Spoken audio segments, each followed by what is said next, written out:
News, I'm Romney Smith. Well, it was standing room only tonight as the Dougherty County School Board held the first of two public hearings regarding the possible closure of schools. Fox 31's Jessica Fairley was at that meeting and she connects us to more on that story.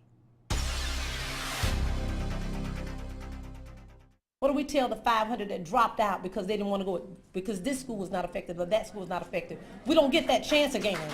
They're students one time, they're children once. Joyce Polite-Davis is one of 15 people to approach the board with concerns and questions about the possible closure of several schools. However, officials say they have to take finances into consideration when making the decision.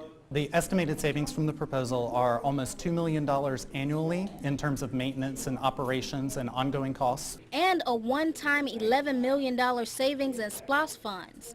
Those attending the packed-out meeting say for officials, it's more about the money and not the students, particularly those living on the east side of Albany. I want to ask whether or not anybody done a study to see what that neighborhood have to go through after the schools have been removed. He says when schools leave, neighborhoods go down, leaving empty spaces for vagrants and crime.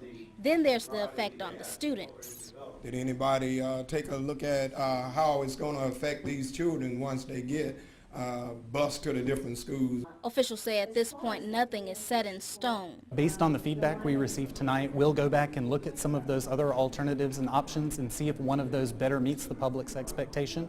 Ultimately, that decision will go back to the board.